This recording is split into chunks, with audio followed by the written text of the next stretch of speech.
Hello, and welcome to the Wild Blue Podcast, perspectives on aviation lives, lifestyles, and business. Welcome to the Wild Blue Podcast, where we dig into aviation lives, lifestyles, and business. In today's episode, Todd and I dig into owning a six-seat airplane and which airplane might be the right ownership option for you. You know, there's a lot of folklore that surrounds every airplane, lots of airport quote-unquote expertise, and not all of it is necessarily accurate. So in this episode, we try to give you a very big picture overview of the differences of some of the most popular six-seat airplanes. The Piper PA-46 line, the Beech A-36 line, the Saratogas, Cessna 210s, and 206s, and discuss some of the similarities and differences and what may or may not be important to you in your ownership decision. Hope you enjoy. Hello, everyone. Welcome to the Wild Blue Podcast. My name's Todd Minton. I'm sitting here today with Chris Kirk. Chris, how are you? I'm good, Todd. Getting a little close to Christmas. So I don't know when you're listening to this, but we're kind of looking forward to that right now. Absolutely, yeah. Wouldn't a new airplane be nice for Christmas? Man, wouldn't it though? Yeah. You know, we were talking about airplanes in general, and we have so much interest in six-seat airplanes. That's I think just the sweet spot in general aviation. Six-place single-engine airplanes are in high demand for a reason. They fit so many people's needs, and everyone would like more useful load, more whatever. But in general, a six-seat airplane is great. So you had a thought, and I think it's really kind of going to be a fun topic. What six-seat airplane might be right for you? And I think the best way to approach that, I mean, you, the listener, what airplane would be right for you? And I think the best way for us to approach that is just to talk some generalities on all these different airplanes, what Piper manufacturers, what Cessna manufacturers, Beechcraft. So what do you think about that? You want to talk? Yeah, and I think what for everybody that's listening to know is we're not going to get down in the weeds here on the nuts and bolts of them. We're looking at it from a much higher level. You know, what questions should you as a prospective owner maybe think about? What are some of the differences in these airplanes? How do they compare and contrast to each other? And so our goal here is not to be, precise on exactly what's the difference in the useful load or how many knots difference is an airplane. We're going to talk in generalities, but things that might help you hone in a little bit closer on something that is are going to work for what you're trying to do. But some of that will come up, though, because you got to remember, speed is always something people are concerned about, and useful load is another thing. And these airplanes do have reputations for some are faster than others, some are better load carriers than others. So, right.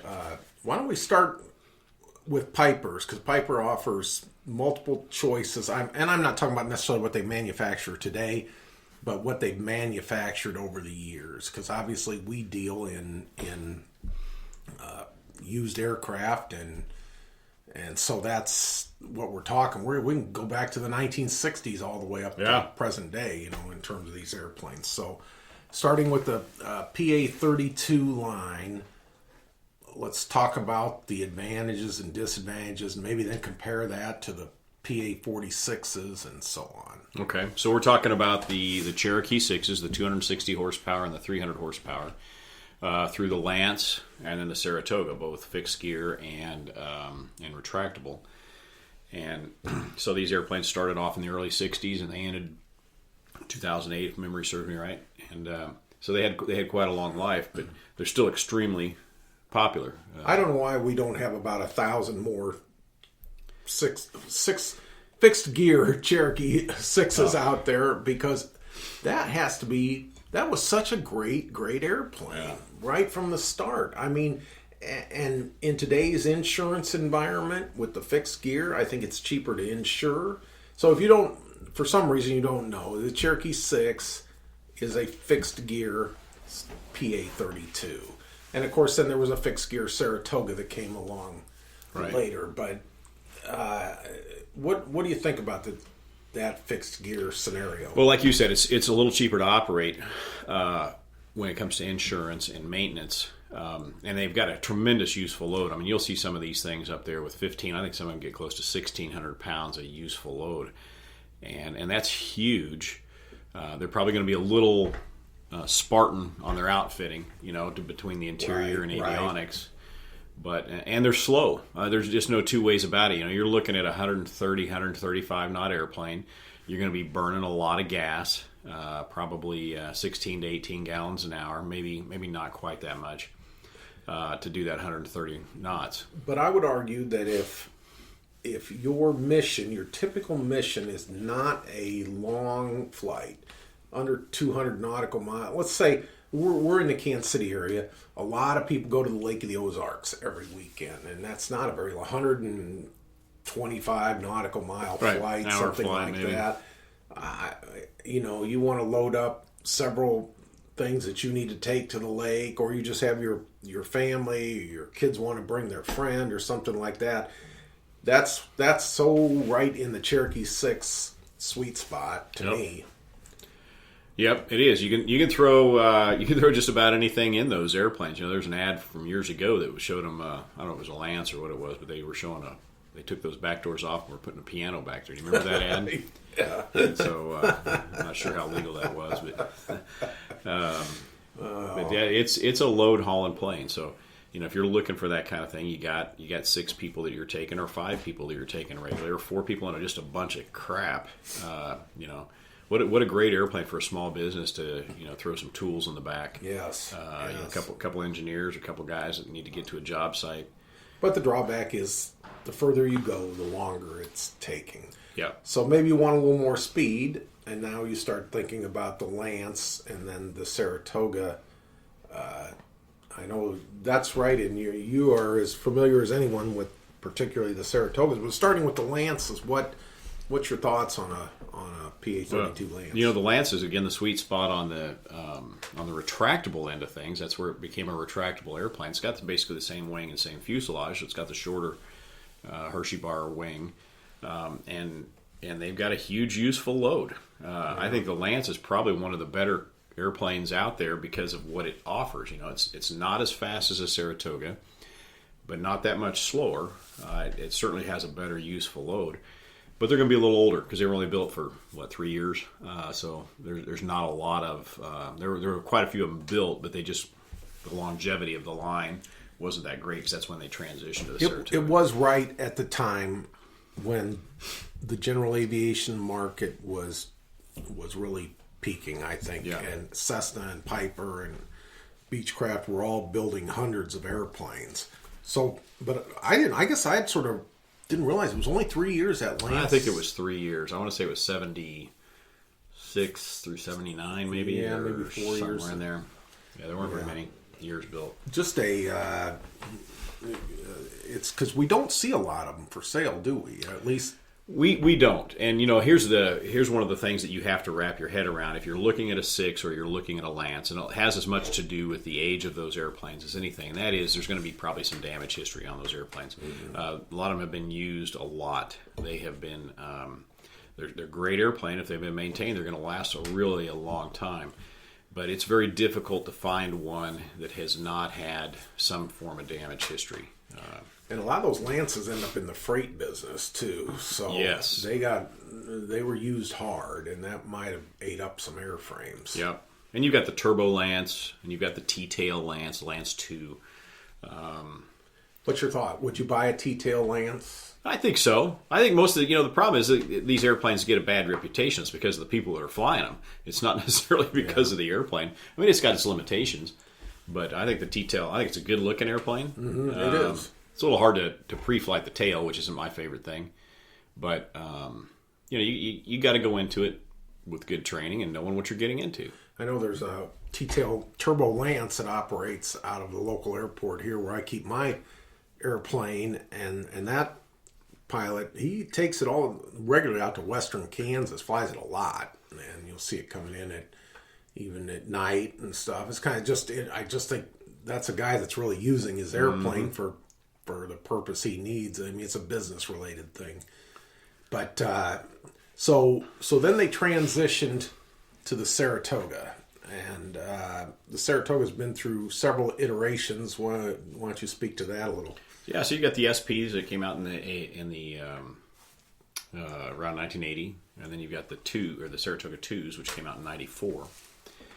And the different wing, so it's got a tapered wing, makes it a little faster.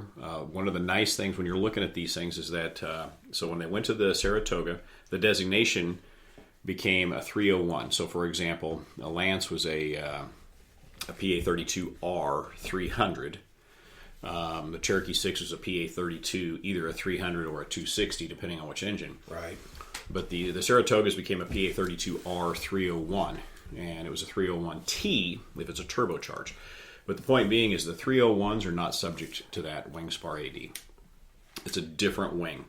So when you look at those, if you're looking at a higher time airframe on some of the 6s where you have to figure what the factored hours are to determine whether or not that AD applies, it does not apply, at least currently, to the Saratoga because it's an entirely different structure. That's an important consideration if you are in the market for a Piper product. Keep that wing spar AD in mind, even on the arrows and stuff like that. Not just Cherokee 6s and Lances. So moving, what are your thoughts? And again, the turbo, your Saratoga is normally aspirated. Thoughts on that versus turbo? Seems like there's more turbos available, particularly later on. Yeah, there were more turbos built on the Saratoga 2 line, and I think if you have a reason for it, it's a great airplane. It's a pretty easy to operate turbocharging system. If you need to go long distances, get up high, you want to get above the weather, or you're operating out of higher density altitude airports, they're great. I don't have any of those needs really. So to me, it's overkill for what we need. But we're flatlanders here. Yeah, and the Achilles heel with the Saratoga is its useful load. So even though it's the same airframe, more or less the same type certificate, those airplanes got heavier. It's kind of like me over time. Not as thin as I used to be, but they get heavier, and so that eats into your useful load.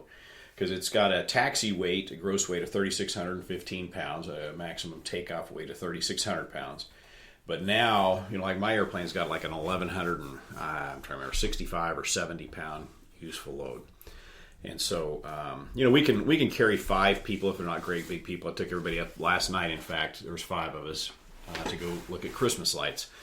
But if you're looking for something that's going to carry 1,400 pounds, you're not going to find that in the Saratoga. I think it's important to note that because let's say we have some listeners who learned, one Cessna 172, and they, you never thought much about weight and balance on a given flight. You just went out, you and your instructor went out, full fuel, half fuel, doesn't really matter, as long as you got enough to do your, obviously it matters how much fuel you have, but for the given hour-long lesson, you weren't thinking that way. But now, in your case, you keep a ramp fuel load in that airplane. You want to talk about that a little, because I think this is an important concept for maybe a newer pilot who's looking at upgrading to an airplane like yours. Well, you have to look at each person's individual situation. For us and our family, if I put more than 70 gallons in that airplane, we can't really go anywhere and take anything with us. So I won't ever, if I don't know what's going to be going on, I don't ever top it off. If it's just me flying, I'll top it off all the time. But rarely do I put more than 70 gallons in. One of the beauties of the Saratoga, though, is that fuel tank, that fuel gauge, I should say, right on the wing. Right on the wing. It's wonderful. So it's a very easy system. It's the Cherokee 6s started off with 4 tanks. You had to manage them all individually, and it's just a pain. The Saratogas, the 2 tanks in each wing are plumbed together. You just have a left or right selector. It's a very easy to manage system. But yeah, so you got to kind of keep that in mind what you're doing. But here's the reality. And this is what makes it so funny to me is we'll talk to people that'll say, "Well, you can't fill the seats and you fill the tanks." Okay, let's pretend you're going to fill the tanks on that Saratoga. no kidding, with I've done the math on it several times, with nothing more than a 10 to 15 knot tailwind, I can fly that airplane nonstop from here, Kansas City, to Orlando, Florida. Yes. So now that's going to take 5.5 hours. You tell me who out of those 6 people isn't going to need to stop and take a bathroom break between, in that 5.5 hour period of time. So, what I tell my family is, look, we aren't going to be airborne any more than 2 to 2.5 hours. Everybody's ready to get out, stretch, use the facilities, get a bite to eat or whatever. Nobody wants to be stuck in there for 5 hours. I know you personally have taken some longer flights in it, though, when just as you going to do, for example, an airplane that we're going to list for sale at Wild Blue, you're out to go see that airplane, take pictures, evaluate it, see the logbooks, and you'll fly a good distance. Yeah, I've taken it quite a ways. 4 hours, I think, is the most I've ever done. But even then, after 4 hours, man, I'm ready to peel myself out of there. Yeah. And I think one of the things to think about on a Saratoga as we look at some of these other airplanes and compare and contrast them is, ease of access and comfort level in the airplane. And I think I can say unequivocally, between these 4 airplanes that we're going to look at, these 4 types, the Saratoga up front is probably the most comfortable of the 4. It does take a little bit of contorting if you're sitting in that right front seat to get in and out, but you've got more room up front on the 2 pilot seats than you do in any of the other airplanes. You've certainly got more shoulder room. Mm-hmm. So to give you an example, Todd and I, neither one of us are small guys. We'll sit up there in the front seat of that airplane. And even as pretty big guys, we've got 3 to 4 inches between our shoulders. We're not rubbing shoulders. I sit there with my wife. We've got a good 6 inches or more between our shoulders. I will say this: the riding, and I've ridden in the back of your airplane. It's quite comfortable back there. Yeah, the back take my shoes off and put my feet on the stretch, and I'm 6'3". It's just it's really a nice ride. So you take that and the A36. You've got those big doors that open up. Mm-hmm. They are both ideal airplanes for somebody who you take regularly who might have some mobility issues. It's wonderful to use for angel flight. My mother-in-law's got some knee issues. Well, she just sits right down there on that seat, and we're able to get her feet up in there, and it's just easy. She doesn't have to climb on a wing. She doesn't have to climb up air stair doors like you do on a PA-46. It's just easy. We've talked to a lot of clients over the years in that exact same situation. So even if you're not in that situation today, if you're looking at buying one of these, you may have down the road a parent that's aging or something like that. You may find yourself in that position unexpectedly 5-10 years down the road. Right. So let me talk about one of the other Achilles heels of the Saratoga, though, and that is the lack of weight increases that you can do to that airplane. So is it okay? Can I transition to the A36 Absolutely. here since we're talking? I was just going to do that, yeah. So we got the A36, which obviously a wonderful airplane. Yeah. I think I can say this easily, on the resale market, it will perform better than just about any other single-engine airplane out there. I'd agree.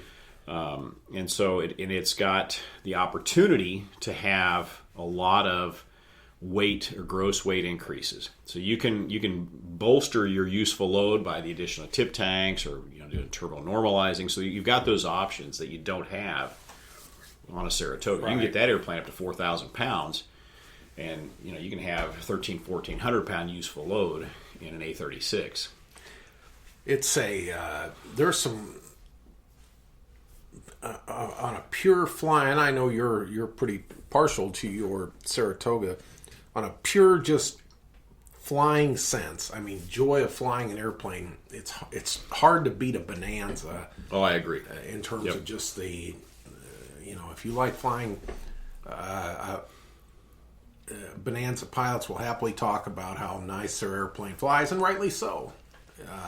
It is comfortable, so good, potentially good useful load. Another interesting, I think, thing about A36s is there's a tremendous variety of what's out there on the market or will come on the market now and then. So some have been tremendously, the panels are way upgraded, G500, I mean, everything just really, and then there's others that are still kind of old school. So there's a whole, every one of them's different. Wouldn't you agree on? I would, and I totally agree with your sentiment on how they fly. They are a wonderful flying airplane. I think as a matter of comparing and contrasting them, in this case against the Saratoga, it's a narrower cabin. You don't have that shoulder room or that width that you do. But because of that narrower cabin and narrower fuselage, you're also going to get about 10 to 12 knots better airspeed out of it for essentially the same fuel burn that you would out of the Saratoga. So, think about who you're flying and how often you're flying, and what kind of room that you need there. So, and I think, and Todd, tell me if I'm wrong here, but here's, I see Bonanza owners and I see PA-32 owners, and they it's like a person and their dog, right? There's the personality tends to follow the kind of dog that you have, and so I tend to see Bonanza owners as being, and I think this just comes from years of experience of talking with them, but they tend to be a little more knowledgeable. They tend to be a little more enthusiastic, and maybe enthusiastic is not the right word, but they certainly tend to, I think they take better care of their airplanes. I'll watch different forums and different things, and as much as I love my airplane, sometimes it just bothers me the way I see fellow PA-32 owners taking care of their planes and how they're operating them. And there just doesn't seem to be that zest for really learning more than there is within the Bonanza group. Well, I don't think there is a more active I think ABS, American Bonanza Society, was the first real owners group, and they have been the gold standard for owners groups, I think, from in recent years. I mean, there's so much information in that ABS, even if you don't own a Bonanza, it's worth just belonging to. But I think that's they've helped create that. I mean, there's a love of the airplane itself, and then there is the fact that group has perpetuated this belief in the airplane, and it's so you end up with exactly what you're talking about: enthusiastic owners who, people will talk about being the caretaker of the airplane, right? And it shows in a lot of the A36s and other versions of the Bonanza that we see in the sales business. I will. That's definitely the plus to it. The downside of the Bonanza, even more so than the Saratoga, a lot of these airplanes have been geared up over it. Yeah. Gee, it's a shame. Damage history is so prevalent that it's a source of frustration. It is, because I just hate it. Luckily, they're repaired, and it's it doesn't. I don't mean to say that damage history is a showstopper. I would buy the right airplane even if it had damage history, given all the circumstances. How many years ago was it? Who repaired it? Right. But if you're looking at this type of an aircraft, there's a good chance damage history is out there. And if you're concerned about that, really pay attention to the airplanes that are 1983 and prior. So before, in 1984, Beech changed the panel and went to, instead of the single bar yoke, they went to individual yokes. Mm-hmm. And they also changed the arrangement of the gear and flaps.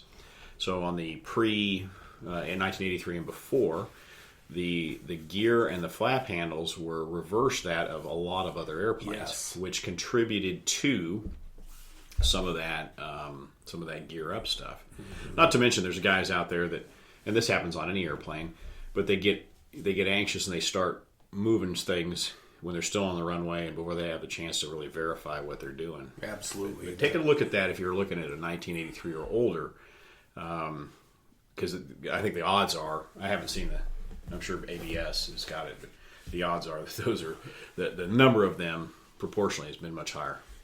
I think if there's one takeaway from this entire podcast, it might be that if you're flying a retractable gear airplane, wait until you are clear of the, in the airline business, we wait until we're completely clear of the runway before we even call for any of the checklists. And even then, the captain's just taxiing the airplane. You got the first officer is taking care of all that.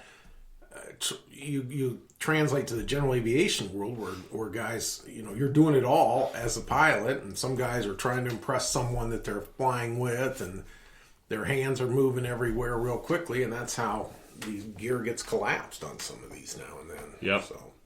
And let me give another shout out to ABS, American Bonanza Society, because even though I don't own a Bonanza right now, I've been a subscriber, a member for a number of years, and the training that you get through just some of the things that are written in the articles, they've got a number of very highly regarded experts. Yes. At ABS.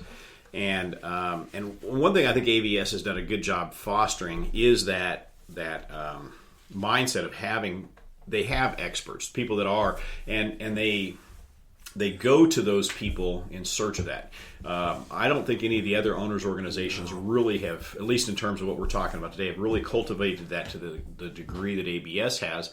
And so consequently, I'll just share the PA-32. There is there's a couple magazines out there, and they do an okay job. They are nowhere near on the level of ABS. And then there's really no experts. You get on these forums, and everybody's an expert, which is scary because some of the guys are throwing things out, and you're like, sometimes it's better not even listening to them at all. In ABS, you got a go-to person. You got Tom Turner comes up, as training. I mean, you got a go-to guy, and then he's backed up by several others. Exactly. I couldn't agree more. And so if you're considering ownership in one of these, that is really that's an asset, or what's the word I want to use? Something you can go to that you'll have forever in that type airplane. Yeah. I don't know you'll ever have in a Piper or Cessna. So anything else on the A36 line, the 6C or anything before we move on to Cessna? We've touched on a lot of stuff. You want to touch on? What do you want to do? Like the 210, 206? You want to go back over to the PA-46? Oh, we didn't talk about the PA-46, did we? Let's save that for the end. Let's go to Cessna, because the PA-46 is a little bit of an even different animal. Yeah. So yeah, let's talk about Cessna 210s. And great airplane, fast, and some great things about it, but some challenges too. Yep. And you even throw the 206 in that line. The 206 is slower. It's a good airplane, but tell me from your perspective, what are the advantages of a 210? Well, they're a little faster. I think they're a little faster than am I speaking out of turn there? Seems like to me, I like and I think the accessibility of at least the front seats are good on a back Cessna. seats not so much. So I do like that. Yeah, the back seat, if you're talking about hauling a lot, that's not good. I think they're, if you've a lot of people trained in Cessnas to begin with, and I think there's a continuity there that is of some value. So those are some of the big things to me. The challenge with them, to me, is more than anything is that they really haven't been built since the mid '80s. So, unlike the PA-32, which went up to 2008, and A-36 is still G-36 still being built, and the PA-46, which we'll touch on, but there hasn't been anything built in the 210 line. Now, of course, the 206s are being built, but that's you get into that Cessna retractable gear. Kind of that goofy the system. Reputation not great. Yeah, it's how it's been maintained. So I think whatever you're looking at, ask the owner a lot of questions, but really dig into the logs and see how that airplane has been operated. Yes, and good chance again of damage history. Yep, but good useful load. Mm-hmm. They've got a good useful load. They are very they're very easy to get into. I think they've got more room than the A-36 up front. They've certainly got a lot of panel real estate that you can deal with. If you don't have air conditioning, you've got the high wing that kind of shades you a little bit, and you don't have the strut, so you get a little extra visibility there. Of course, fueling means you got to have a ladder. Yep. It's a little inconvenient, but that's it's just something you deal with, I guess. If you're a Bonanza, or I mean a 210 owner, I've just always, I think for a couple people flying, you don't typically load up a lot of extra stuff. I think they're a great airplane for. But you start trying to throw people in the back, and it gets hard to get in and out, especially way in the back. And I don't even understand sometimes why they have that. That's that little kid seat, Yeah. almost in the back. Yeah. Well, the thing that you kind of have to keep in mind too is that with a 206 or a 210, you got the higher wing, so you might have the availability to, especially with a 206, to go into a less improved strip and have better wing clearance, and it will certainly handle better on that. You can take those wheel fairings off and put oversized tires on. And, Yeah. you can't do that with a 210, obviously. Well, now you're getting into something kind of specialized. Yeah. So I agree with you. You probably wouldn't be considering. I mean, I know up in Alaska they operate a lot of 206s and even 207s, but and there are some Cherokee 6s that operate in that environment up there. But I think the 206 is the favorite. 206 is the favorite, or the tail draggers. Yeah. And you got, with the 210, you've got several versions. You've got the normally aspirated, you've got the turbocharged, and you've got the pressurized. And so you get that P210, which back in the day, reading Flying Magazine way back when, with Richard Collins flying around in his P210, and that was a great airplane back in the day, and it's still a good airplane, but boy, that's one of those airplanes that you need to go into with your eyes wide open on expenses. So that is an airplane that will that could potentially cost you a lot of money, as will any pressurized airplane as they age. Yes. Is there a life limit on those airframes? I don't know off the top of my there. head, but Wow. I'm sure a listener could. Somebody's yelling tell at us, us right yeah, now. could tell us for sure, but we don't see in the sales end. We do not typically see much in the P210 market, do No, no. In fact, the last couple of them that have come our way, I've turned down. They've been just too full of history. we? Yep. Yeah, I had one too a while back. Same deal. So that brings us around back to Piper, I think, to the PA-46, Malibu, Mirage, Matrix, Meridian, on and on line. If it's an M word, it might be a Piper. There's a lot to think about, and a lot of guys are very interested in these airplanes, and rightly so, because performance-wise, they're great. There are some real important things you have to think about right off the bat, and first and foremost is it going to fit in your hangar? Is it going to fit in your hangar? And are you going to fit in it? Yes.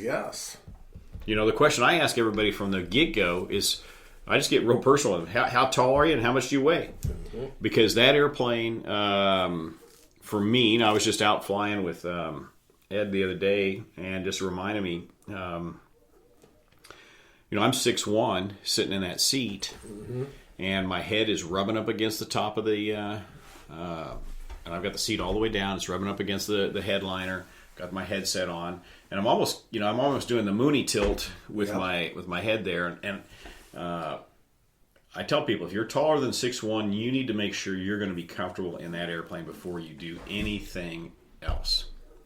So you have to consider the size in and size out right off the bat. The next thing is, I think that a lot of people just don't really realize this, is what insurance is now really driving training for that airplane, isn't it? Huge. So we just acquired that Mirage, mid-90s Mirage, for a client here. We closed on it 2 weeks ago. He's a great example. Been flying a long time. Military guy, flying a lot of civilian stuff, had a lot of twin time, had turboprop time. No Mirage time.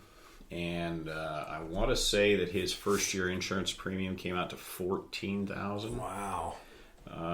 May have been maybe a little less than that. What about his training? Well, he's going to have to do training, initial training, and then recurrent training. So you can expect, and of course, on the bright side of that, that's going to make you a better pilot, isn't it?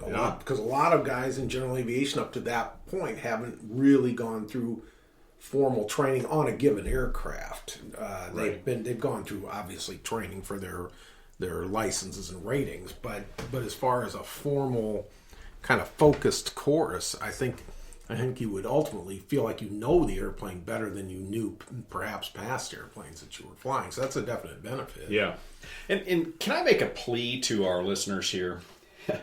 If you're looking at a PA-46 airplane, you got to change your mindset in the way you own and operate an airplane. This airplane does not fly like what you're used to. And we see so many people that go out and gear collapse them. That seems to be one of the biggest issues. They're running it off the runway. They're having gear collapses. Occasionally they'll overstress the wings. It's a very long laminar flow wing. It's very thin. It is subject to that kind of stuff. This airplane does not fly like your 172 or like your A36 or like your Cirrus or like your Saratoga. It is not like that. Get good training and respect the airplane, because it will bite you if you don't. The only aircraft accident I've ever witnessed in person was a PA-46. Have I told you that story? No, I don't think so. First time I flew to Oshkosh, 2015, I had my Cherokee 180, and I had camped for a couple days out there. I had a great time, and then up in the North 40, and I had just finished. I was leaving that morning, and I had just finished getting my tent all packed away. And while doing all that, though, I had a handheld radio out and was just kind of listening and so on. But the sun was coming up in the east, of course, and so I'm looking down in the direction of what would be runway 9. I'm on the north side, okay. Runway 927, and I see this plan view of an airplane, long wings, and in a tight base leg turn to land on runway 27, and I had a thought. Well, I wonder what that is. I didn't right away. It was kind of, I don't know. I wasn't 100% sure what it was, but I thought, those are long wings, and I thought that's pretty aggressive maneuvering, though, coming around. Like, wow, he's really working right in here to land. Of course, I'm doing all this with my hands in front of Chris for all of you listeners. Anyway, I look away because I'm continuing to get my gear packed up, and I look back and I start to weigh at that probably almost a mile, at least 3/4 of a mile from me, because I'm at one end of the runway there where the North 40 is, and the airplane pancaked essentially, and there's smoke coming up, and he just landed. There were 5 people on board. Luckily, no serious injuries. I think maybe 1 or 2 went to the hospital. But did he have the gear up originally, or did he just flatten the gear, just hit so hard? I think the gear was down. He just wow. He just stalled the airplane, or essentially ran out of talent right there. And I mean it just wow. So to your plea to our listeners, that if you are in that PA-46 market, you just have to start thinking a little more along the lines of a professional pilot. It's not a recreational airplane in any way, shape, or form. It's a traveling airplane. It's not your $100 hamburger airplane. No, but we should probably address the differences. The basic Piper Malibu that started all at 310 horsepower. Back in the 80s. Continental engine, and now it's the airplane, when it became the Mirage, has a 350 horsepower Lycoming. I think that the Malibus are probably getting fewer. And you're not seeing quite as many of them out there. Yeah. But the Mirages, there's lots of them, and still highly desirable and sought after airplane. Now then Piper got cute and came up with the Matrix, and they also the turbine version, which we can get to in a second. But the Matrix there's not a lot of those out there total. Maybe 400? I'd have to look at the registry. I don't remember what off. the Matrix is, just unpressurized, looks the same and everything. What are your thoughts on the advantages and disadvantages to a Matrix? Well, there's several. Frankly, I think what Piper should have done was continue to build the Saratoga and not build the Matrix. But the Matrix does fit a role because it is a known ice airplane. It is, it's fast. It's every bit as much of a performer, if not more so. You're just going to have to wear oxygen. You're going to have to deal with that. Insurances and maintenance are going to be a little bit lower because you're not dealing with the pressurization. You're not dealing with that, and so you can get into a PA-46 at a lower entry point cost-wise than you can with a Mirage often. And in fact, I was just going through this with a client, and I think it really made the difference of about 10 years. So we ended up getting him into a Mirage he started off with a Matrix. And then we were talking about it, we ended up moving towards a Mirage. But to do that same airplane, we had to go about 10 years older for that kind price-wise. Of money, right. So something to think about. And and the beauty of these airplanes though is if you have people that are flying with you a lot, there's no more comfortable back end of an airplane than on that Mirage. Right. Of all the planes that we've talked about, lots of extra legroom. It's club seating. Between an A36 or a Saratoga, if you got people facing each other, their legs are going to be intertwined. That's not going to happen on the Mirage unless you got really tall people. Now, what about the door, though? You got that air stair door, so you got to Right. climb up those stairs and get into it. But you can feel important and stand at the top of the stairs and wave at your raving fans. As you exit the empty airport. Like a rock star? That's right. Well, that there are you make some good points about the Matrix, I think, and there is some viability to that airplane that it might appeal to a segment anyway. But and of course, then you can go on to the turbine versions of Meridian and so on, and now the M500, M600 and all. But that's a little bit probably beyond the scope of where I think what we're talking about today. So. Yeah, I think if I point to somebody, if you're looking at an earlier Meridian, the earlier ones had a lower useful load, lower gross weight. So be aware of that as you get into them, because it may not work for what you're trying to do with it. But the beauty of, and I'm going to go back to the Matrix here. So one other thing. One of the good things about the Matrix is if you have no PA-46 time, maybe you don't have a lot of time, you may find it a lot easier just to get insurance, period.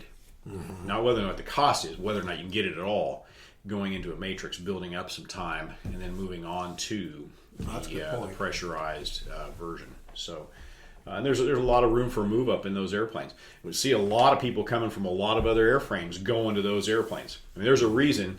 There's a lot of Piper ads in the Cirrus magazine. If you go look in the Copa magazine, there's a lot of Mirage, M500, M600, ads in those magazines, because that's kind of the logical step up to those. Right. But hey, I think we're about out of time, Todd. It's a good conversation. It's kind of fun just to analyze airplanes. At the end of the day, it's your personal needs and personal opinions. But we'd be happy to talk to any of you to answer these kind of questions. Yeah, especially if you're looking to buy and you're looking for somebody that can help you. That's one of our services, is working as a buyer's agent, a buyer's representative. We do that as much as we do the brokering or the sale of other airplanes. So trying to get the folks into that right airplane that's right for them. And a lot of it's just a lot of discussion that we have, a lot of questions that we ask. Because we want to make sure that you're happy. Last thing we want to hear is you come back to us 2 years later and say, "Gosh, what in the world did you get us into that airplane for?" And so sometimes it'll change. It's a matter of you changing your mind on what you think is the right airplane for you. I think that's well said. Give us a call, 888-773-4249. We'll be happy to talk airplanes and give you a little guidance. Thanks for listening to the Wild Blue Podcast. Find us online at flywildblue.com. And don't forget to subscribe and share.